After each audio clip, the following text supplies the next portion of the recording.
Hello, ladies and gentlemen. Welcome to game number 1. We are here for the embroidering battle between Crimson Cyber Squad and FHK Mary Kill. I hope everyone is happy to be here. I'm actually very excited to be here. I'm very eager for this. This is my division, and these are two teams that should be relatively close. I have a prediction of who's going to win, but I'm not going to share it. So at the end, no matter who wins, I'll be like, I was right. Because that's how that works, right? I feel like that's how that works.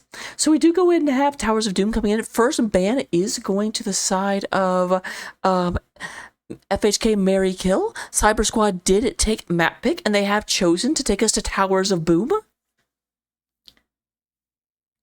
This is a map to a certain degree de-emphasizes the offlane. All the offlane, like the offlane basically has to spend 90% of their time just double soaking, and coming down for the offlane to actually help in a team fight really gives up a lot of priority in the other two lanes and gives up a lot of his soak. So the offlaner very often doesn't really participate over much except during objective phases and until 20. We do have Stukov coming out and being one of the first bans coming out the side of FHK. Stitches coming out. The banning of the S's. I was going to say, what other S names are there actually? Samuro? Are we going to have a Samuro ban? Hello, Vanador, Calatrix, Helix the cat.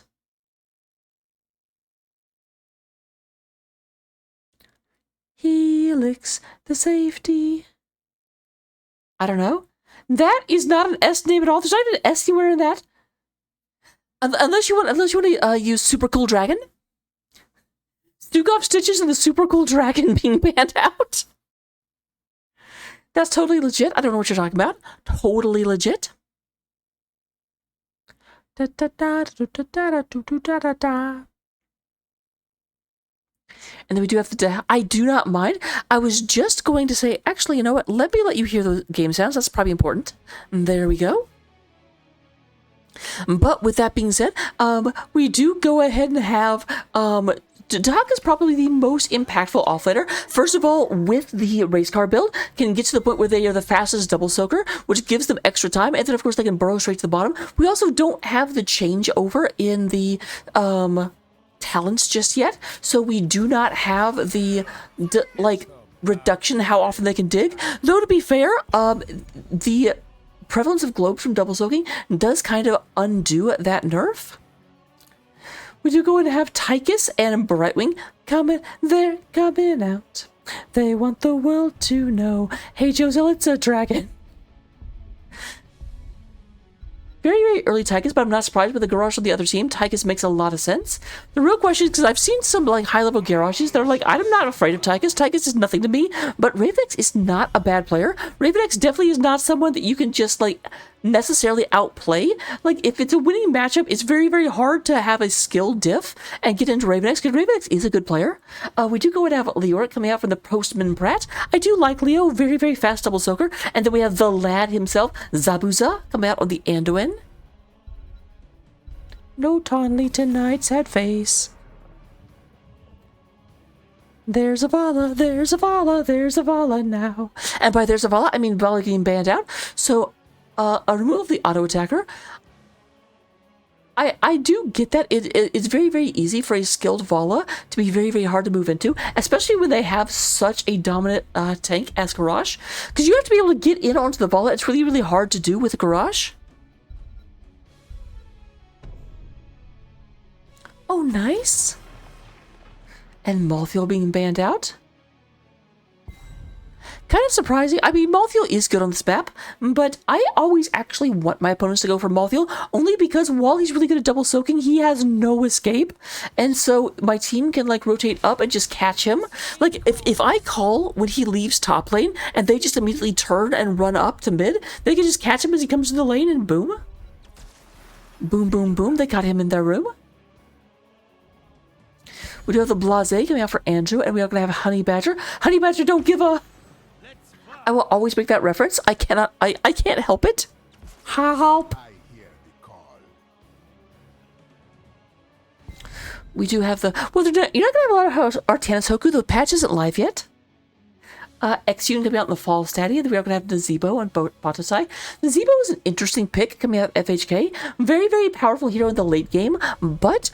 Like, on the one hand, this is the map where with the highest comeback potential, but that does cede control early on because Nazebo needs time to come online.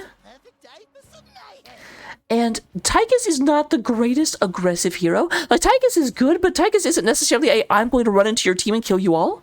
Like, Tychus is very much a, he excels at counter engage. He excels at, don't step forward, I will light you up. But if the other team stays back, though to be fair, Nazebo and Fawcett aren't the greatest poke heroes either. So, but you know what? I've talked enough. You tell me who you think is going to win. I will get predictions up. Put your snickerdoodles down, and let's get into game number 1. Here on Towers of Doom.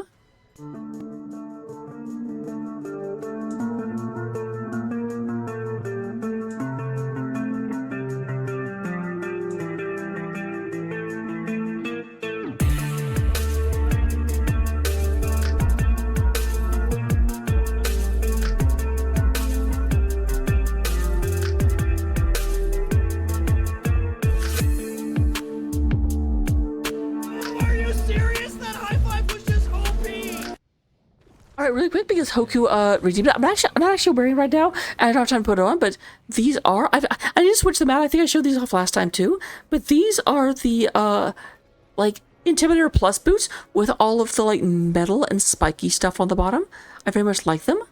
And then you do have the red inside. It's all shiny and beautiful.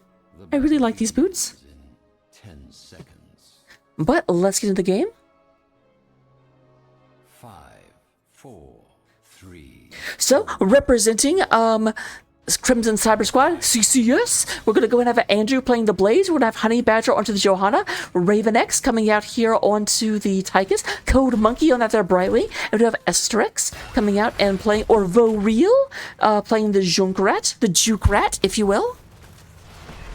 We do go and have on the other side, have Batosai playing the Nazebo, Christmas Nazebo as it were. There's Solnova getting the throw in, and lots of damage to Estrix. Estrix going to get lightning chicken to death. X-Yun sitting there getting a lot of damage done. Sabuza is going to be playing the Lad Anduin. The Postman Pratt up here onto the Skeleton King, Leo. Spicy, spicy. Oh, spicy boots. Andrew being a little bit brave. Leo kind of does hard counter Blaze. It's very hard for Blaze to actually win, but meanwhile down here we have a little bit of a matchup going on at the bottom lane.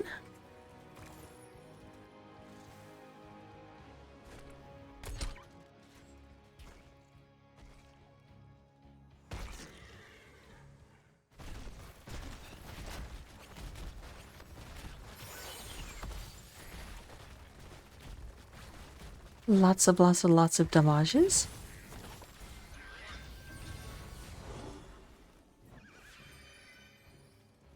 So both sides go ahead and pick up their sapper camps roughly about the same time. Both teams relatively experienced on this map. Both of them have very, very good like coordination and discipline when it comes to what to do. We do go and have, a bit surprisingly, we do go and have FHK Mary Kill, just letting their sappers take the lead. Solnova tries to go for the throw, gets one sapper, but not going to none of the sappers are likely to get through. All of the sappers on the orange side are going down before they get to do anything. 2 of the sappers are already down on the blue side, and there goes the third. We actually do have Postman Pratt up here trying to get this camp. We'll be able to do so, but that may mean they're giving up experience. And X-Yun comes up here to make the difference. Now, the fact that X-Yun is here might clue Andrew into the fact that there's shenaniganry going on up here, because they may be like, wait a minute, why is Leo not double soaking?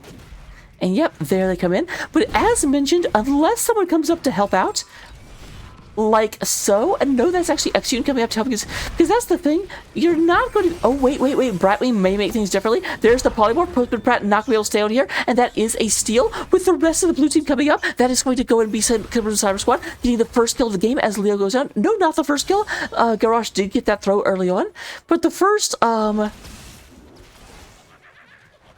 blood on their side, I guess we'll say. Postman, you didn't suck any hope. We do go and have one of the sappers go in and go in and get that taken down. Meanwhile, at the bottom, we do go and have the camps coming up. Brightwing fluttering her way down into the bottom lane. We do have 4 versus 3, so this will be advantageous for the blue team down below. Soul Nova not gonna be able to get out of there. There's a zombie wall. Nope, never mind. There is the Anduin trust issues button going ahead and pulling them out of danger. But here comes Raven X getting this taken down. However, it does look like... No, they actually dig at the top as well, so that's going to be 4 shots coming out of Sims and Crimson Cyber Squad, bringing the core of FHK down to 32 health.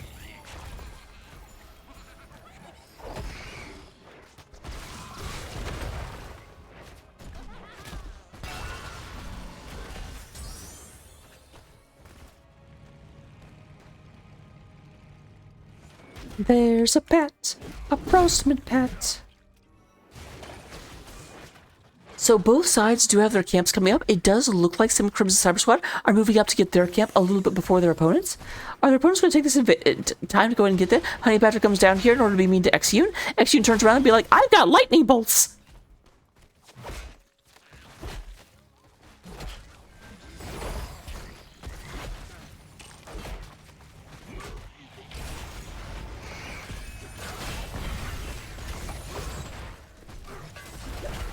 I still have a super low, but again, that's one of the problems, and this is what I was kind of talking about with the Nazebo pick from FHK. Nazebo is a late game hero, really has to build up these stacks in order to just make his abilities really big, but that means they are ceding that early game advantage where Nazebo isn't quite there yet, so they can't step into their opponents. Again, the Tychus is a really good counter engage, so they just have to stay back, and because they're staying back, that does allow Crimson Cyber Squad to go ahead and get a dominant position over these points. So with that being said, we do go ahead and have Prostman up here. There is the top camp coming up, but it looks like not going to be trying to pick up.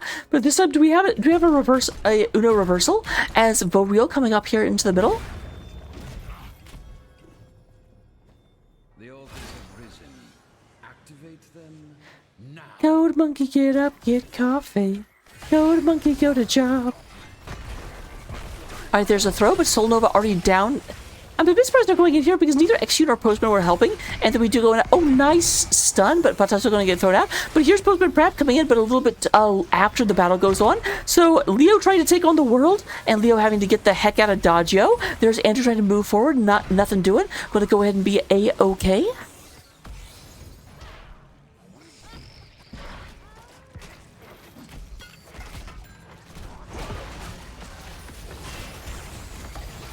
And Soul Nova going and getting taken down for the 3rd blood on the side of Crimson Cyber Squad, but not the last, because we do have Leo getting taken down as well. Very nice stun coming out of the blaze, and here comes another 4 shots. Boom! Boop. I have the best sound effects. We do have the Odin coming out as level 10 is unlocked for Crimson Cyber Squad. They are looking to go ahead and burn this down. We do have Prostman Pratt trying to move forward, get Raven X to be a little uncomfortable. They actually didn't get a whole lot done in terms of the health on this tower. Meanwhile, just look at Andrew and Estrex have moved up here to the top, going to try and get this done. But with that said, we do go and have here comes the False Daddy, blows them back. Yeah, hey, counter-engage Tychus! What if you get thrown into us? We're not engaging, you're standing in the middle of danger.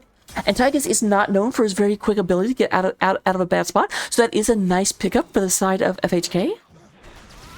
However, meanwhile, here comes some sappers, no one else is around.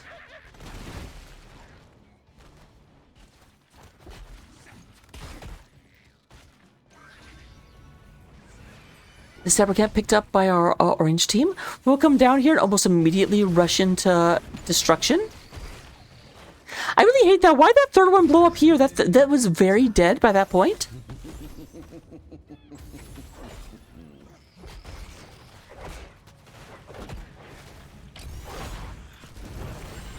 Alright, Andrew getting rooted. We do go and have the bunker coming down. Bunker. There's the light bomb on a Soul Nova, goes in and gets the stun, but Leo is not here, and that is going to trigger a retreat from the side of CCS. Soul Nova, you're... I appreciate the courage, but you had like 10% health. Let the Gravekeeper's cronies reach the altars before you. I know Garrosh has armor, but not that much armor. And that's going to take us to 24 core health. I am Lord And 20. Hello, Morley. Welcome. I'm glad you're here.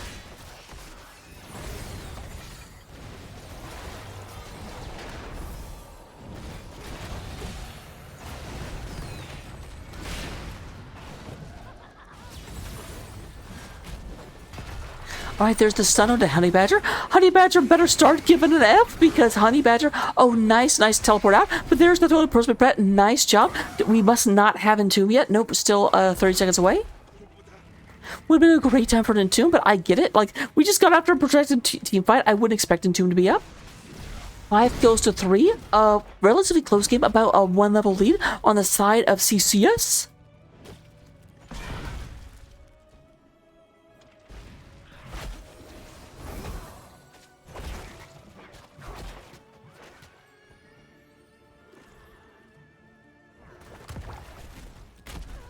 Better, that is entirely too many flavors at once. Dark chocolate and cherry and tea.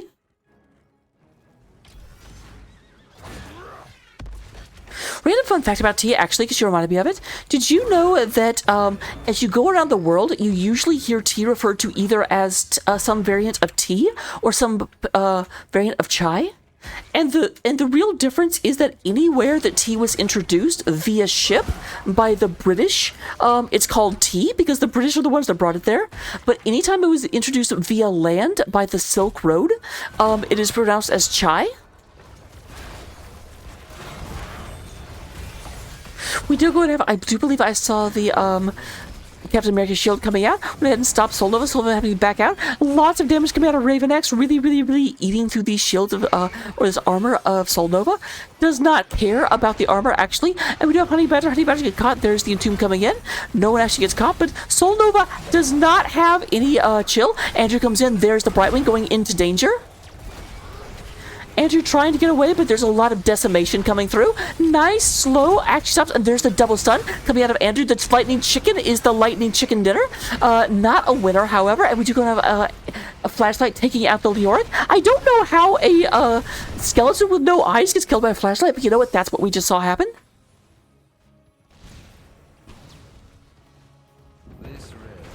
And there's other 4 shots coming out. 8 kills to 3 with CCS getting a momentary advantage. This will probably be enough for them to actually go ahead and convert this building if they want it. But no, they say, we don't care about the building. We want to take these sappers off the map. We hate white sappers. We want to turn them blue.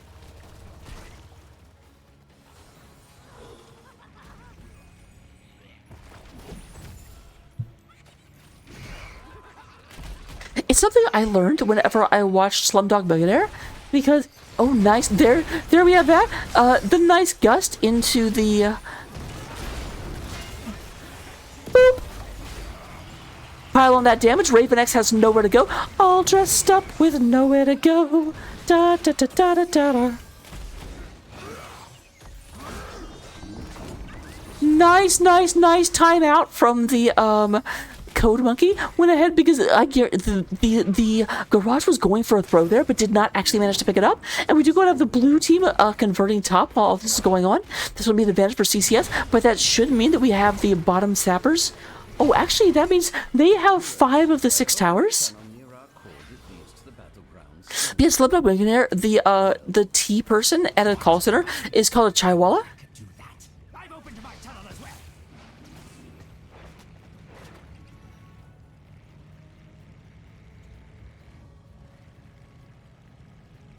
The altars are rising here. Do get ready.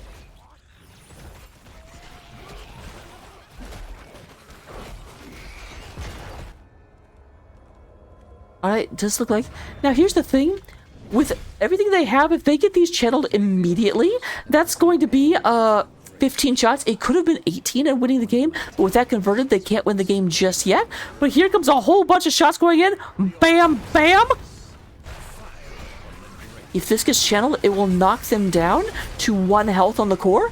So this is kind of for all the marbles, because if that happens, they will have boss right behind it. Honey Badger down very low there, trying to go and get Honey Badger down. But we actually have Leo going down first. Soul Nova is in the middle of the danger, and Soul Nova not going to survive. Leo down, Soul Nova down. That might be the end, but they do get this channeled. They will not lose the game just yet. So this is 4 shots coming on through.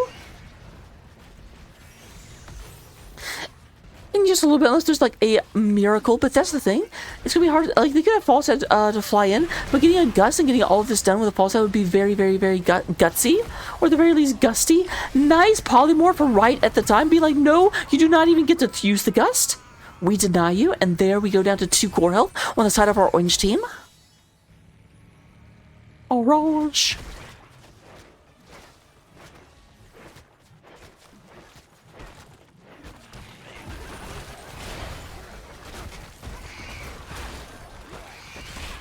Let's do the blind warp again. Alright, with these converted, they have taken immediate kill brush off the board. When these guys came back online, there would be a possibility of getting 2 sappers through. That's not what I wanted to do.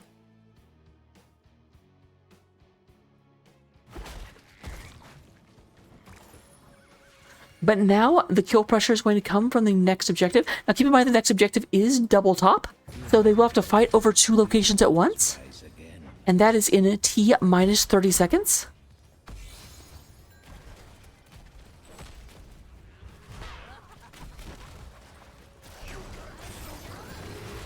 Solnova running into danger. A little bit ahead of the rest of the team. We do going to have the big stun coming out of Andrew in the back, but Andrew going to go ahead. Nice bunker. Went ahead and stop that stun from hitting. Meanwhile, this is actually a really good distraction because we do have Prospered Pratt up here going ahead and getting the free shots while everyone is down below. Trying to go ahead and make kill pressure down here, but with this camps are standing. That's not a real kill pressure, and that is 4 shots coming. It looks like Leo going to go ahead and pick this up momentarily, effortlessly. Estrix is trying to go in and stop. I do believe X will be able to. They went, oh wait, crap! Meanwhile, there is a fight happening back here. Honey Badger looking through. There's Estrix. Estrix will go down. Lots of bombs. Not going to manage to catch anyone down, but that is 2 down for the side of FHK Mary Kill. But Tosa goes in and gets this channeled. So no kill pressure just now as those get taken in. Down to 25 core health on the side of CCS. And with that being said, we do go ahead and have Honey Badger kind of zoned out for the time being and trying to get out of there, but nothing doing. And there goes another kill. 3-4-1 in favor of FHK Mary Kill.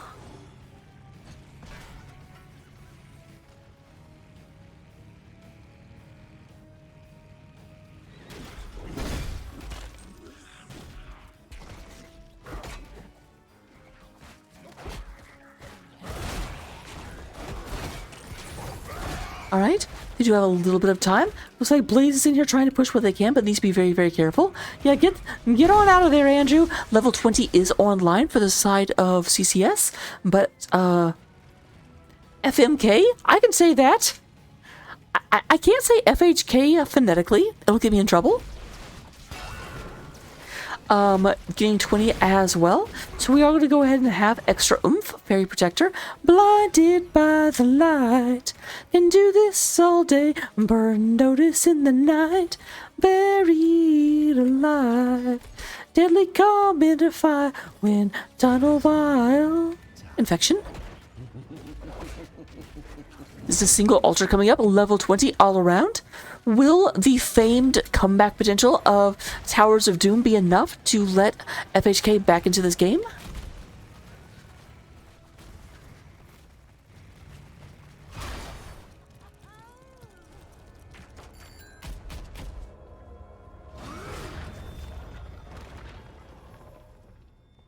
These swift heroes.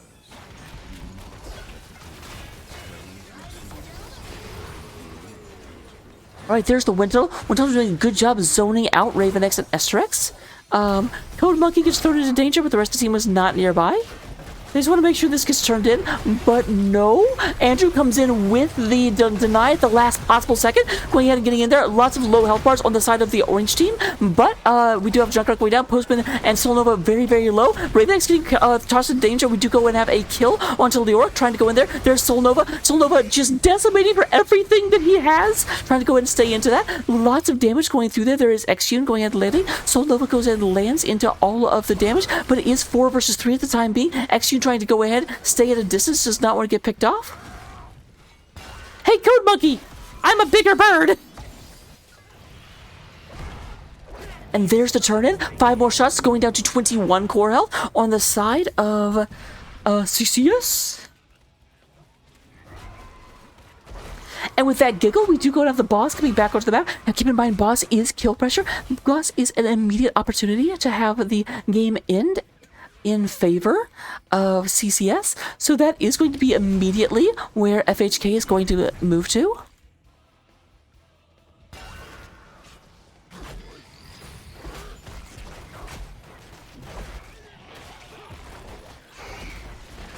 Yeah, Pat proving that they are very much a Game of Thrones fan, going into that battle like what is dead may never die.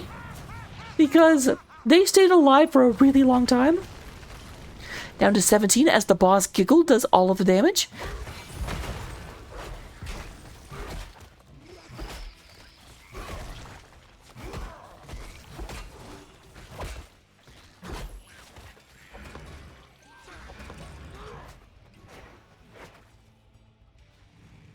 All right, everyone is back up.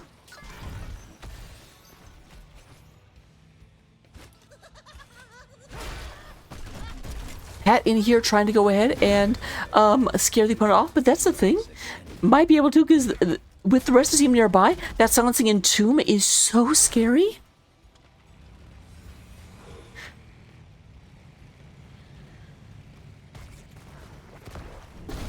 We do go ahead and have the camp being picked up here. Oh, but they do get the Leo down the lane. That's going to be a very, very poorly timed with both altars coming up right now. Pat needs to get back in and misses the Drain Hope. That's really, really bad. We do go ahead and have Astrix channel. You know, there is a battle going on up here. Lots of damage to Solnova. Solnova gets pulled out. Tries to go ahead and decimate his way back into health. Meanwhile, no one at the bottom camp. They're not trying to do the split fight. There is Solnova. Solnova gets 2 people with a light bomb. There's the throw into Honey Badger. But there is so much damage on Solnova. Solnova not going to be able to survive this. And goes and gets taken down. We do go ahead and have Leo not quite back into the fight just yet. Trying to get onto Estrix, but not going to be able to. And there is the shots coming in. At game number 1 does go in favor of CCS here on Towers of Doom.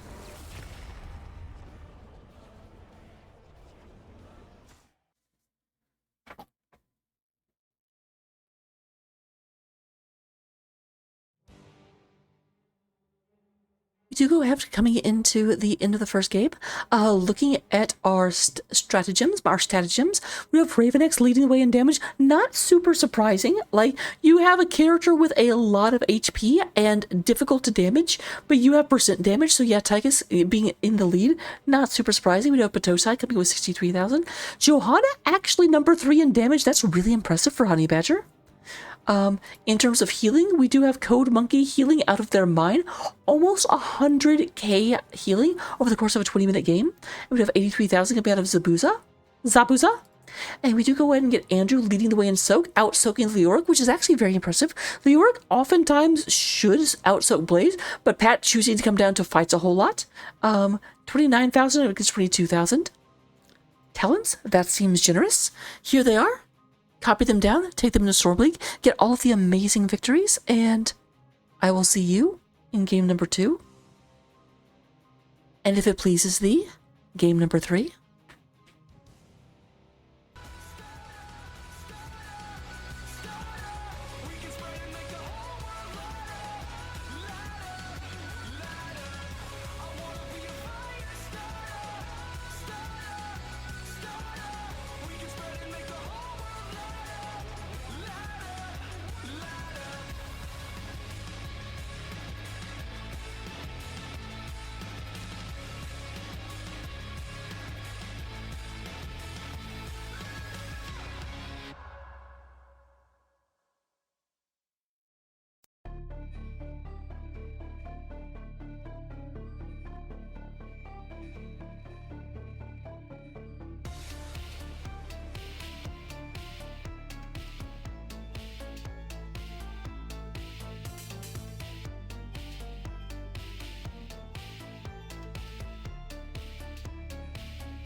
Hello, ladies and gentlemen.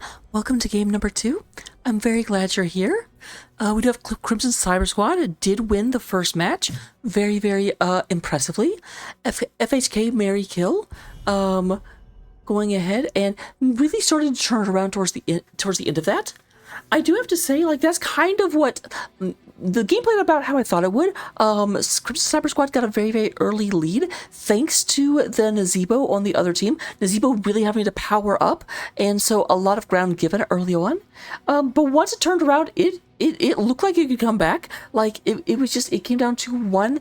It was a problem because they were far enough behind, they couldn't afford to drop any games or any fights, and then they happened to drop a fight.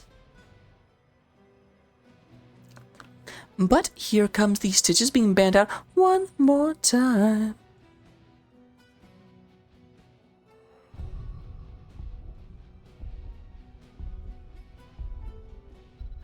I'm having a good time, having such a good time, having a ball.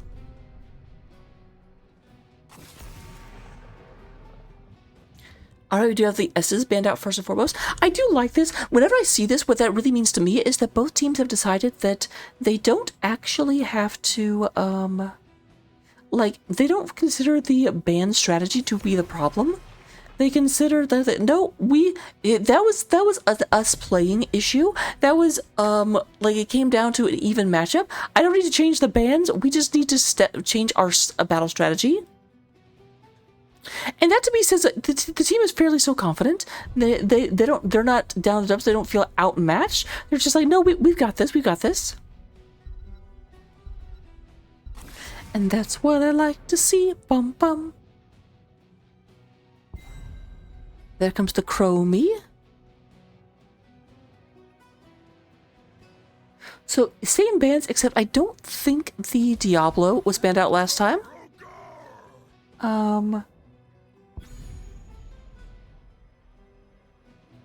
Chromie was banned out because I made the super cool dragon joke for the S's because we were expecting Samuro. But I can't remember who was banned over on the side of Crimson Cyber Squad as their second ban. I do not believe it was Diablo. We have Garage being picked up by Honey Badger first and foremost. So a little bit of a trade-off of tanks. Honey Badger being like, I'm going to show you how to Garage. And so Sullivan says, okay, I'm going to show you how to Johanna. We have the Kale Thoughts coming out of Batosai. Code Monkey getting that dragon one more time. I do really like the Witch Dragon. Makes me super happy. And then we do have the Andrew coming out. Andrew coming out. So yeah, not an exact reversal, but Andrew taking the Leoric away from Pat. So far, 2 of the 3 picks. I do think Brightwing was on Crimson Cyber Squad. Or were they actually? It was Andrew and Brightwing. I can't remember who was on what team. I do think Brightwing was actually. I think that's completely taking the team away from the other side. It's sort of bad out Junkrat though, and oh crap! My memory is so bad.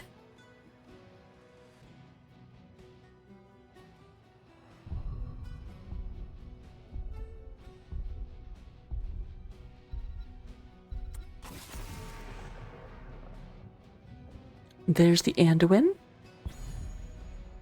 So Anduin banned out does not want a complete invert. They're like, okay, we will take your healer, but you can't take ours. It's not fair.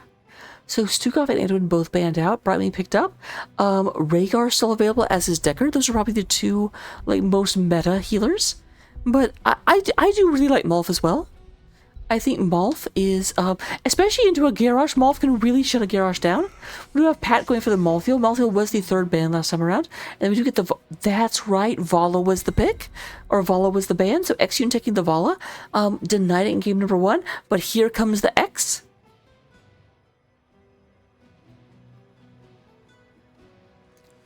So we have Leo into Malthael. That is a matchup that favors Malthael if they actually fight.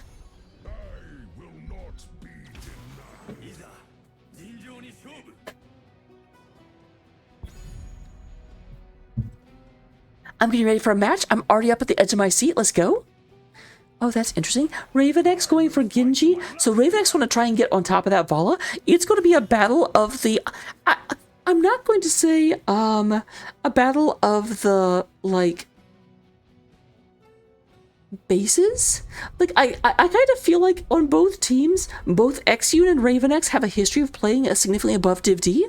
So they kind of are the, like, the base that, like, holds the team steady and the one that brings all the experience. So it's going to be Ravenex trying to get on top of Xune, and we're just going to have to see which of them can take their, you know, skills gained from previous divisions. And it's really going to be a standoff between the two of them. But that's a lot of talking. I'll get Gambles up, and let's get into it.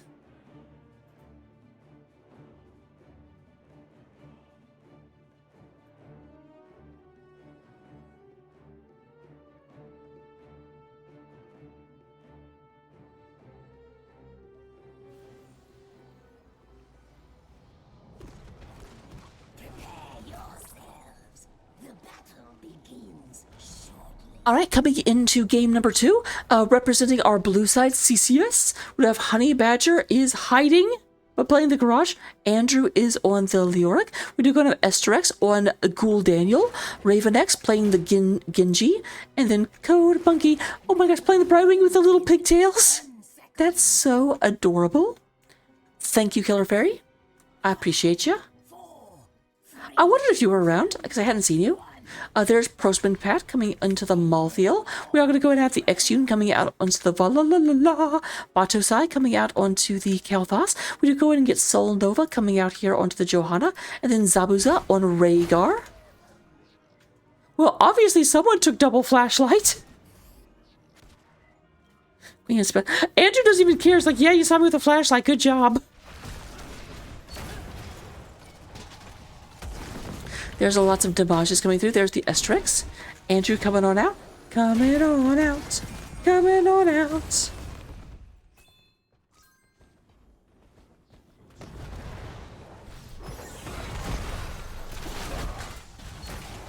There's the damage going through. Xune does go ahead and go for the Queen of the Hollow, goes for the Gambit talents, tries to go ahead and move in there. Will have not a terrible time trying to get this. There's not any blinds on the enemy team, which is the big thing that Paul has to worry about with that Gambit talent. This blinds can really make it hard to stack it up. Nice use of the W to dismount Ravenex as soon as Ravenex gets mounted. Needs to be careful though, does not move too far forward. Ravenex is definitely going to be in position to punish that Vala if Vala is ever a inch out of position. There is Prostman. Prostman goes ahead. Ravenex tries to get out. Tried to go ahead and interfere and let them collapse, but no one going to be taken out just yet so far. To go ahead and have the Soul Nova getting thrown a little bit. Feel like that wasn't necessarily where Honey Badger wanted to throw Soul Nova.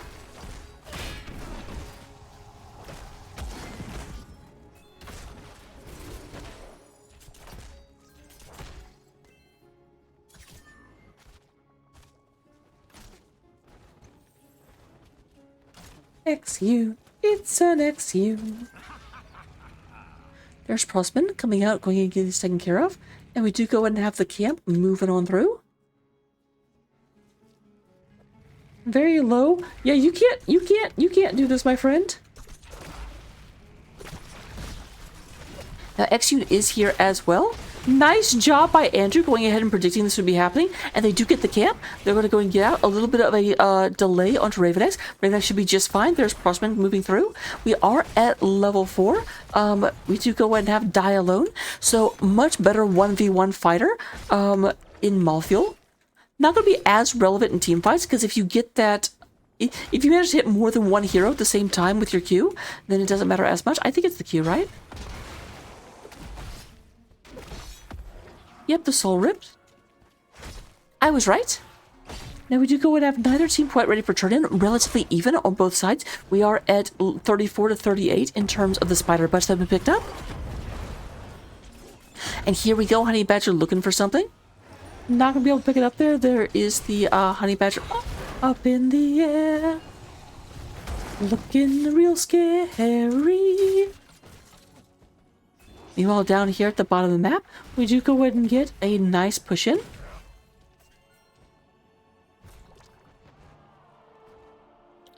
little bit of engage happening here. Exune getting a couple more stacks. Up to 47 isn't quite to the first tier of the talent yet, but also hasn't died yet, so... Obviously, you don't want to die as Vala, but you need to at least be getting 1 stack of the quest for every time you die. So far, so good. 1 stack. And yeah, it has to back off, says, I don't want to rush into Honey Badger trying to get this kill. The eel in the chat. Pat is winning the 1v1, which is a bit surprising. In my experience, Malthael tends to start winning a little bit once they get that level 4. Oh, Pat is Malthael. I'm dumb. Pat was Leoric last game, and so I just sort of like instantly. But yeah, once you get die alone, Malthael tends to start winning the engagement because Malthael has a more reliable heal than Leoric does. And then once you get last rites, then Malthael just kind of starts destroying the Leo. Oh, Soul Nova goes against Toad. Nice, unstoppable. Keeps from being held in place. There is the Flame Strike coming from Kel'Thas, who really likes the word Flame Strike. Lots of damage coming through. Estrex super low, and will get taken out by the Vala. Would you go ahead and have Vala up to 72 stacks? No deaths just yet. And that is the first blood on the side of FHK Mary Kill. We do have a 2v2 or 1v2 at this point. 2 people going down on the side of CCS. It's almost like I know this matchup. Do you have Andrew moving up? Does miss with the Drain Hope. That's not what it's called. What's it called? With the what the heck? What's it called? Is it really called Death Shroud? That's Malthael. I'm a dum-dum. With the... It is Drain Hope, okay? Why can't I find Leoric's ability when I'm looking at Malthael? I'm really good at my job.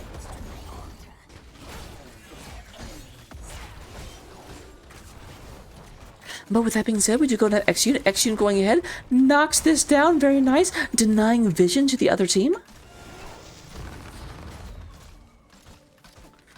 To go ahead and have Honey Badger trying to turn in. There's the throwaway. Soul Nova, get out of here. No one likes you. That's mean.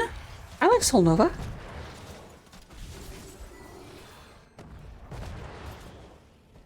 So we do have a turn-in available for the blue team. Nice defense of the point coming out of FHK thus far. Does not let them turn in. There's Honey Badger. Exune not going to let that happen. Says no. I don't know why Exune talks like that. Go monkey, get up, get coffee. Go monkey, catch a bolt.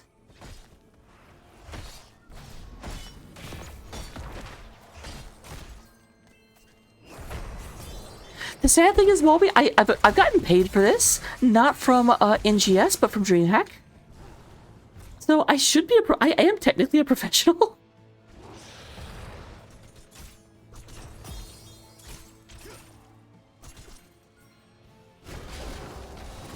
Bye-bye, Estrex. That's going to be the 3rd kill on the side of FHK, and definitely doing a lot better early game, but the off lane became the everywhere lane as the blue team just collapsed on Malthael. We do have level 10s on both sides. We are going to go ahead and see the Horrify, Blink Heal, Decimate, X-Strike, and Entomb. Going up against Captain America's shield, Last Rites, Ancestral Healing, Phoenix, and the Stun of Vengeance. Oh, Ravenex just a smidge at the wrong time. A lot of damage going through. Code Monkey gets thrown into safety. Honey Badger throws Batosai into danger, but ends up being in danger field himself. There's Ravenex. Hey, Ravenex, trying to get Exune? Nope. That last shot... And some of these shots almost look like there's Manticore going on because of how much damage it does. To go and have that being taken out. The bottom spider is out. Going to be taken out, and that only leads the top spider. Top spider trying to fight their way. They are fighting their way through the minions.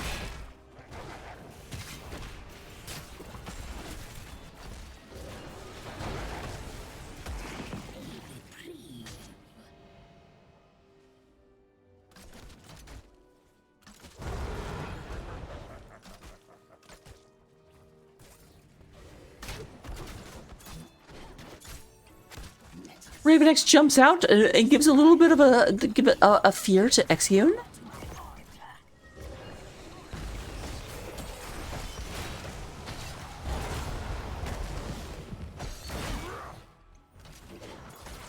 Alright, there's Yoon going in. Protected, by the way, coming out of Raven X. I do like how I said Raven X was going to be making life difficult for Yoon. It actually looks like Yoon is making it hard for Raven X.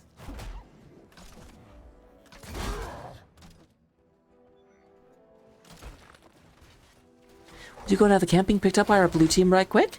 I was going to say, yeah, Andrew coming up, catching a lot of damage, ran into the entire enemy team. Or as Gene Scout likes to say, the entire US Cavalry.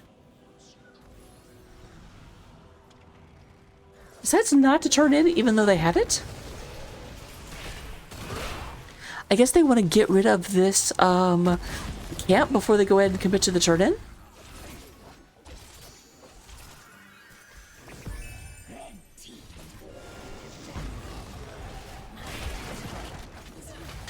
And here come the Spooters.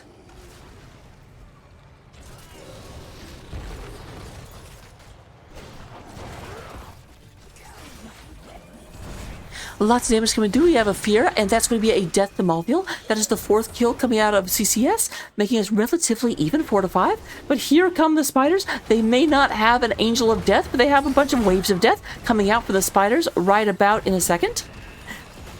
There we go at Patosa. Patosa gets caught inside. Oh, nice throw. That was really well coordinated. We do have Honey Badger throwing the target right into the X-Strike coming out of Raven X. However, top fort does go down. That's going to be the first fort leaving the game.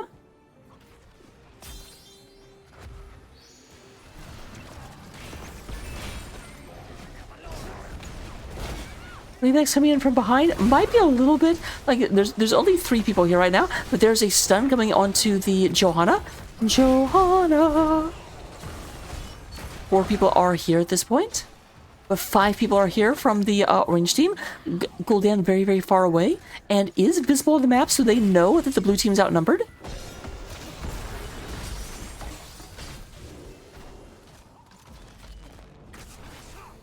Destroy the constructs. Reclaim the gems of my power. Show no mercy. Alright, we do go ahead. Just the stun train starts and goodbye. That is going to be the first stack onto Last Rites. Lowering his cooldown by 5 seconds. Permanently. There's Andrew. Hey Andrew, you tried to entomb us? Come back here, you're a warden. Stop running away. So with that being said, we do go and have Solnova going ahead and getting this cleaned up and taken care of. Lots of damage, Dormevu.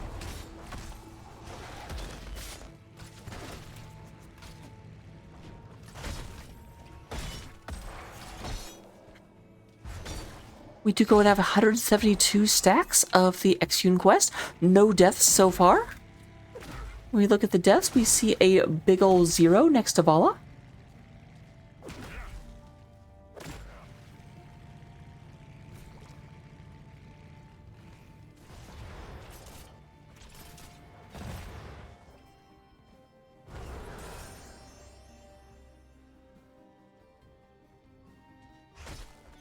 All right, team's a little bit spread out. We do have a lot of people down here on Andrew trying to go ahead, but not going to be able to get on top of them. And there is the turn in for the blue team. We do go and have a blue web weaver phase. However, pause coming out, and we will be going back to the intro screen so people can't cheat.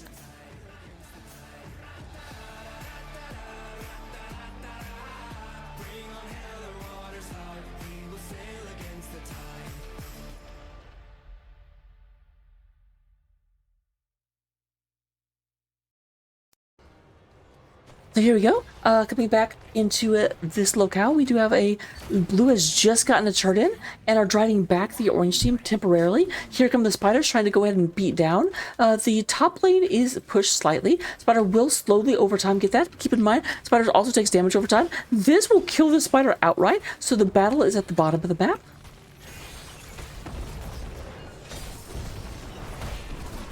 And there come the team coming in here, trying to go ahead and get this taken down. Honey Badger moves forward, trying to get a throw, and there is Solnova, unstoppable today. We do go and have, oh, did not close the door to the cell. They went ahead and got that in there, but then we do go and have the, just murder everywhere. We do go and have Malthiel going down, but both Leo and... Oh, that is actually 3 for 1 in favor of FHK, and that is going to be a death coming through. They did clean up the spider. The spider in the middle got cleaned up. This one has moved in and is now threatening the top fort, but they're moving in and going to get this thing out very, very quickly.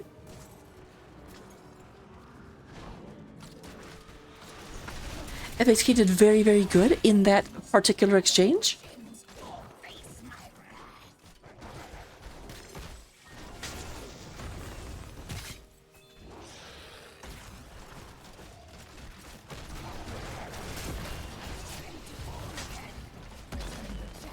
And we're going to go and see the boss being picked up by FHK Mary Kill, going ahead and trying to convert this. Now, meanwhile, Brightwing and Genji, probably knowing exactly what FHK are doing, are like, well, we can't stop them from getting boss. There's only 2 of us, and there's 4 of them. But we can go ahead and try and trade out. We can't trade top for bottom because that's already gone, but at the very least, we can take bottom.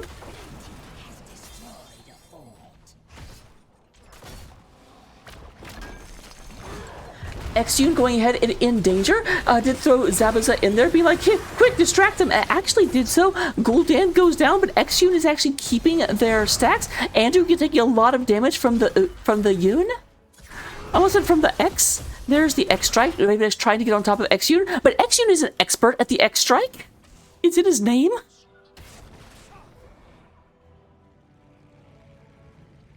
I'm very tempted to make a Spider Gwen, Commander deck and Magic. Super tempted.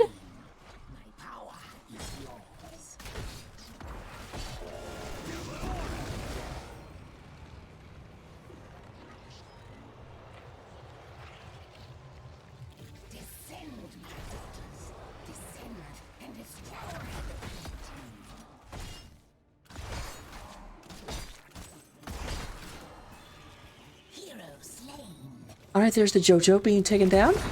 So pick me up before you JoJo.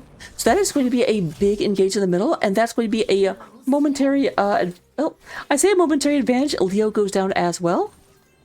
Honey Badger shows up and picks up a lot of those gems. But here come the spiders. Here come the spiders to take what is mine.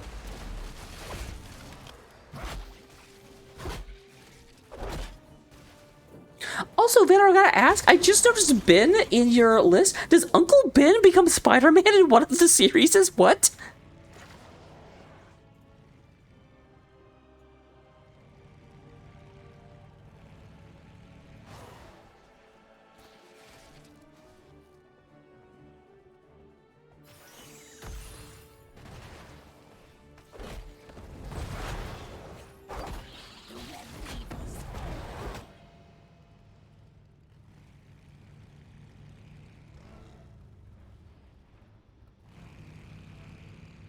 Alright, we do go and have people moving through.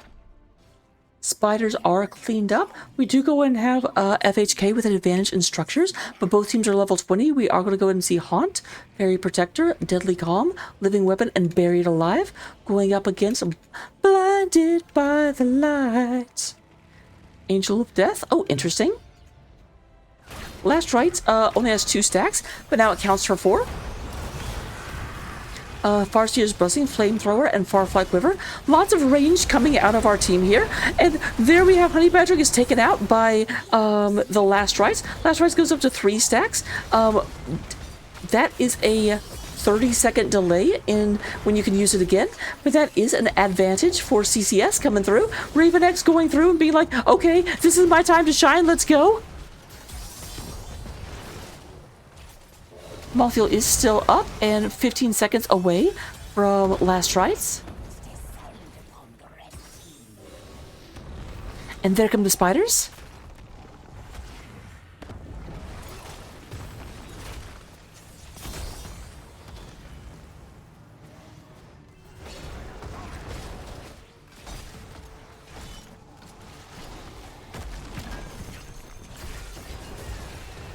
All right, Bateau side, super, super low. Ravex trying to get in there. Nice shield coming out. Let's go ahead and make sure that they don't go down, at least until their friends are back. But this will be an end to all of the forts on the game. Forts going ahead and getting knocked down, left, right, and, well, center. We actually saw the center go down. And all the spiders are still alive as they push everywhere. Enemy is everywhere! Middle is cleaned up, but the push happens at the boss lane. Solnova moves forward. Now keep in mind, Garage is not yet here, so if an engage happens, it could be Quaintance for the side of CCS. But they're going to go in and get out of danger.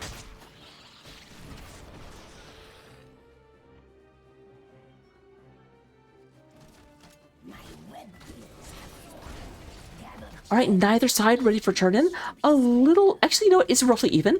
40 gems on the side of CCS, but then 15 plus 30 on the side of FHK. My altar awaits the gems. Bring them.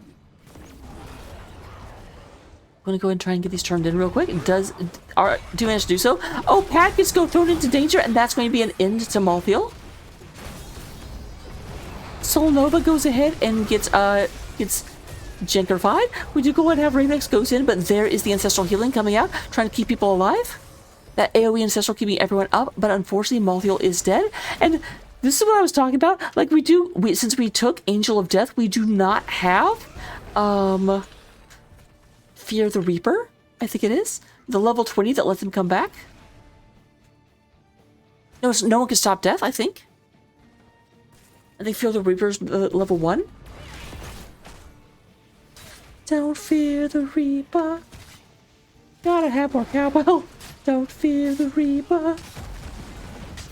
Alright, they are going to go and set a danger condition in the bottom lane. But of course, they know their opponents will be going for this boss and be pushing top. APPT, always be pushing top. Malthiel is back right about now. The Funk Soul Angel.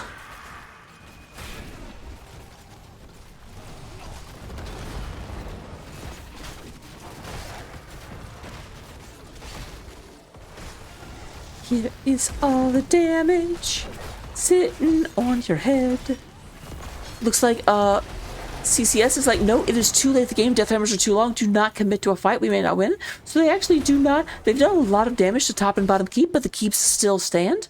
The keeps are, as you might say, being kept.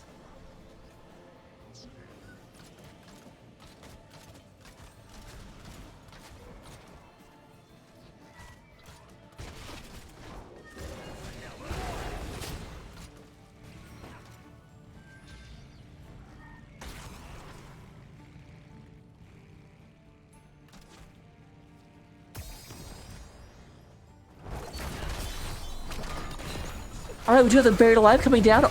Lots of damage. That is going to be a death on the Kael'thas. Solnova does get the Ancestral Healing, but they are moving forward, trying to go and get the Unstoppable does stop Solnova from being slowed as they go and move in. A little bit of a split target coming through, and only the Kael'thas going down. But is that going to be enough? They do have turn-in on the side of FHK. Jozo, I did say it. What are you talking about?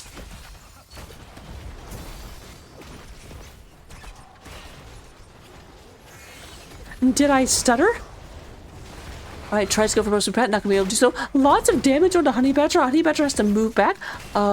Is going to manage to stay alive for this.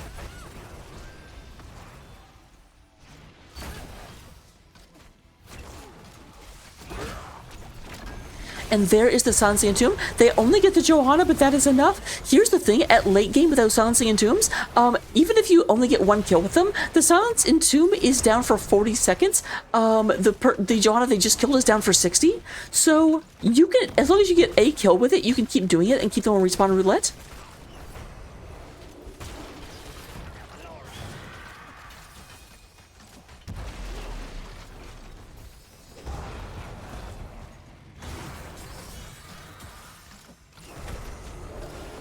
Alright, here we go, trying to move into this. They can't quite go in just yet.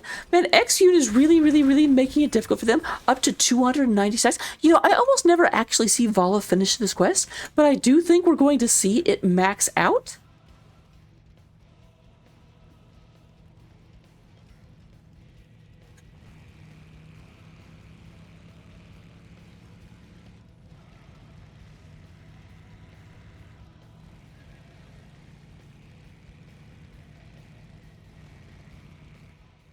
watches feel. I'm a bit surprised they didn't. They allow the blue web weavers to get pushed in, because like everyone was up, but they just sort of let it happen. And they're going to have the blue web weavers along with this camp pushing into their stuff.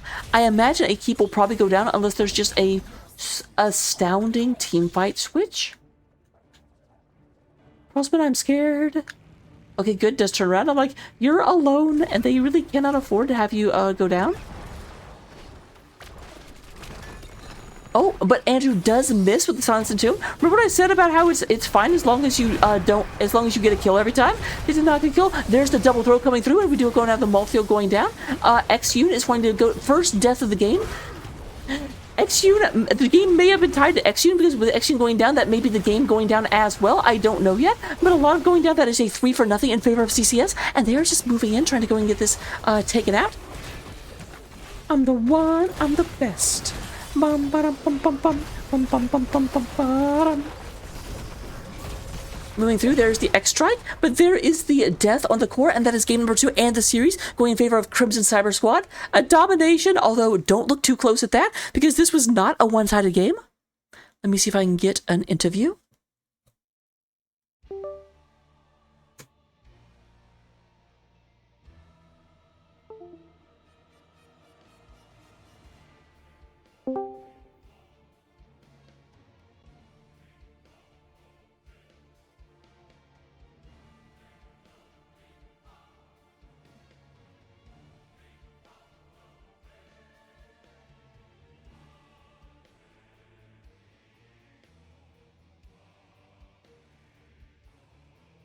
All right, and with that being taken care of, we do go ahead and have looking at the stats at the end of game number 1. Lead in damage was not surprising. The Xune, 95,000 damage over the course of the match. Kael'thas coming in with 66,000 and 61,000, being represented by Ravenix. In terms of healing, Brightwing, Code Monkey healing out of their mind, 136,000 healing over the course of a 25-minute game. Almost double what Zabuza was able to put out. And we are joined, it looks like, by someone. Voreal. I had to come over and find out. How you feeling? Pretty good. How are you feeling? I mean, I didn't have to sweat at all. I had no stakes in this match. Yeah, we were trying a few new things. It was a win. I'll take it. So looking at game number 1, looked very, very comfortable for you until it didn't. What was the level of concern whenever they got to 20 and suddenly they just like ended up taking like 3 or 4 team fights in a row and just went, it went from something like 25-2 down to like 12-2, I think, maybe 17-2. Well, we had the 2 lead. What happened was I tried to force it, and that was on me. I just wanted to get the game over with, and I tried to jump on the Leoric and stall him out, and the team got cut off halfway through, and we should have just backed off. We didn't need to force it, and then, once that starts happening, then you just kind of get out of your rhythm, right? So that was my fault, but we ended up righting the ship and getting the 2 eventually anyways, so. Yep, that was the advantage. I was a bit surprised, and the last objective on towers was a double altar, but I noticed you guys just all end on one altar and just left the other one completely barren, which surprised me a bit. The bottom one? Yeah, we were talking about it, and we said, well, Yoon's kind of hovering bot, so we got to keep an eye on him. So I was kind of trying to just keep him in my vision, and they're like fighting at the top, and they're like, well, we got this 1 kill, let's just get this other kill, and we just need 1 altar, right? So we just decided to push it all, and we're not going to worry if Yoon wants to split off, then it's like 2v5 instead of like whatever, right? So and it ended up working out. Looking at Tomb definitely was kind of the opposite, in that where in towers you sort of owned the game until you didn't. Tomb, they seem to be outperforming you. Like, you were doing a very good job protecting your structures, but in terms of being able, you just couldn't really advance into them, it felt like. Genji, poor Raven, was I almost felt like was taken in order to make Yoon uncomfortable, and it did not feel like Yoon was uncomfortable. So did you guys change anything in late game? No, not really. We knew what our win condition was, and we knew that we could play to our win condition. We just had to CC the ball at some point because that was what our basically it was the only thing stopping us from just running through them, right? So we had to. I got the fear at the end and got her into the whole mess that we were at. We tried to hit her with the Silence and Tomb, and that missed. So eventually we got her, and then we just ran through the core then. The big thing that I do have to ask, okay, this is not a big thing, I shouldn't oversell it, but there was one point that was one of the most beautiful things I've seen, where Honey Badger threw someone into an X strike as it landed. Was that intentional, or was that just dumb, amazing luck? Well, we all know what Honey Badger does, and he kind of like sets stuff up, and Raven is good at following up on everything no matter what hero he's playing on, so that does not surprise me, and I'd like to see it in the replay because I'm pretty sure I wasn't looking at it. Yeah, I think it was. I think it was just fortuitous in that Andrew got an entomb onto someone, and then Honey Badger threw someone else into the entomb right as the X strike was coming down. I'm like, oh, well, that worked out super well, and I wasn't sure how intentional it was. Well, we were planning the entomb X strike. That was like partway through. He's like, look, just entomb on cooldown, and I'll X strike it on cooldown. And then I guess Badger, being Badger, decided, well, I'll throw someone in there too. So there you go. And then the last question I have about the matches, was it intentional that you guys started the second draft by just taking all of their heroes from the first game? Not really. The Leo kind of was. We were talking about what Pat plays and stuff like that, and I didn't think he played Malthael. I was wrong.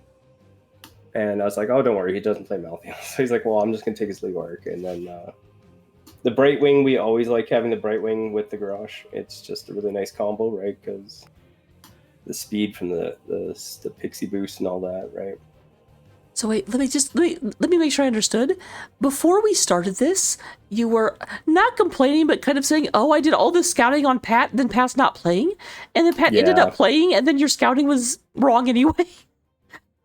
Yeah, no, well, the scouting was originally with him playing, and then this morning I messaged him, and he said, oh, I'm not playing, I got something. And then all of a sudden he showed up, so I made changes back to the original plans, so it was just a little hiccup for the couple hours, I guess. But those are the questions I had for you out the games. I've asked you this before, but I'll let you talk about it. Why is your team called Crimson Cyber Squad, and why is the logo not crimson? I like black and white, so that's the colors I went with. And as far as the name goes, I used a random name generator and put some C's out there and some S's and threw it all together and came up with this. And I was like, I think it's all right, so we'll take it. I've always joked that if I ever start a CCS team, our name is just going to be CCS, but it's going to be phonetic. So it'll be like SEESEESS. Yeah, I've seen a couple of you guys do that. I think it was you and Caladorn did that once in someone's cast, and I was like, that's pretty cool. Just the team name where they just have to say CCS all the time, but it's actually not. That amused me to no end. But, there's a question I had for you. Let me turn it over to you for any shout-outs you might want to give. Sure.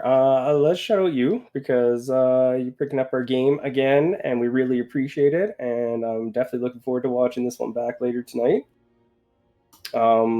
We'll shout out my team because we prepped pretty hard this week. We brought in the Genji for some extra practice and saw if we liked it, and we're going to try it in game. Same with the Gul'dan. We'll see if it sticks or not, but they've done a really great job all 4 weeks. Great job, guys. No losses so far. Let's shout out our backups again. They've been helping us out a lot by coming to practices. Ton, he couldn't be here tonight, obviously. He's working and stuff and helped us with our scrims on the week. Shout out IE, our coach. He went through a bunch of stuff on Monday with us and got us prepped for this match. I'll shout out our opponents.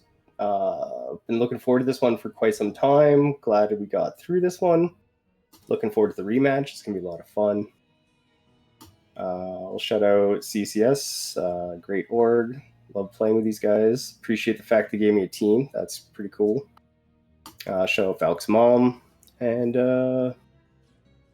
I think that about covers it.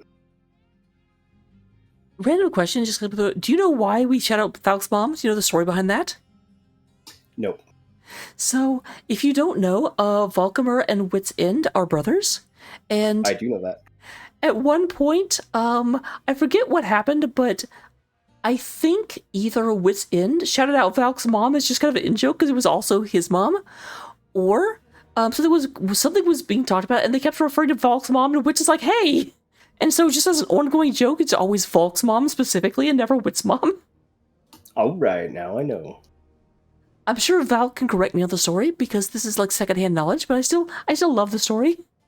Yeah, it's pretty good CCS stuff. I'll go ahead and let you enjoy the after party. Don't do anything I wouldn't do. And thank you very much for the amazing game. Also, your opponents, they helped. Yes, thank you again for the cast, and I will talk to you soon then. All right. Have a good night. Good night. And with that, let's find out who we're raiding. But first, pay that out before I forgotten.